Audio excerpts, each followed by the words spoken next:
ഇന്ന് നമുക്ക് വളരെ വ്യത്യസ്തവും കുറച്ച് റിച്ച് ആയിട്ടുള്ള ഒരു ചെടിയെ പറ്റി നമുക്കൊന്ന് പരിചയപ്പെടാം. പേര് കേട്ട ആരും ഞെട്ടണ്ട, മക്കോട്ട ദേവ. ആൾ കുറച്ച് റിച്ച് ആണ്. ഇത് കണ്ട, ഇതാണ് അതിന്റെ കണ്ട, ജാതിക്കായൊക്കെ ഇല്ലേ, അതുപോലെ ഇരിക്കുന്നത് കണ്ട. ഇതാണ് മക്കോട്ട ദേവ. ഇതാണെങ്കിൽ ഷുഗറുകാർക്കും ദേഹത്ത് വേദന അങ്ങനെയൊക്കെയുള്ള പല അസുഖങ്ങൾക്കും നല്ലതാണ്. ഇതിന്റെ കായ ഇതുപോലെ പഴുക്കുമ്പോൾ നമ്മളത് പറിച്ചിട്ട് ചെറുതായിട്ട് അരിഞ്ഞിട്ട് വെയിലത്ത് വെച്ച് ഇത് അങ്ങനെ വെച്ച് ഉണക്കിയതേ കണ്ടോ. വെയിലത്ത് വെച്ച് ചെറുതായിട്ട് ഉണക്കി ഇങ്ങനെ എടുത്താൽ മതി.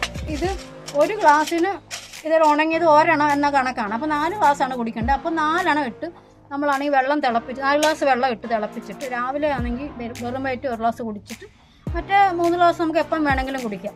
1 കൊല്ലവേ എടുക്കത്തുള്ളൂ ഇത് കായ്ക്കാൻ. ഈ പഴം നമ്മൾ ഉണങ്ങി എടുക്കുമ്പോൾ അതിനാണെങ്കിൽ 1 കിലോയ്ക്ക് മേടിക്കുന്ന 5000 രൂപ. അതിന് അത്രയ്ക്ക് വിലയാണ്. നേഴ്സറിലൊക്കെ പോയാൽ ഈ മക്കോട്ട ദേവത തിരക്ക് കിട്ടും. അധികം പാടൊന്നുമില്ല. ഇപ്പോൾ 1 കൊല്ലം ആയതേ ഉള്ളൂ. ഇഷ്ടം പോലെ കായുണ്ടാവും. ആർക്ക് വേണമെങ്കിലും ചെയ്യാം, ആർക്ക് വേണമെങ്കിലും വളർത്താം. കുറച്ച് വെള്ളം മാത്രം ഒഴിച്ചു കൊടുത്താൽ മതി. അപ്പോൾ ഇതെല്ലാ വീട്ടിലും ഒന്ന് വെച്ച് പിടിക്കും.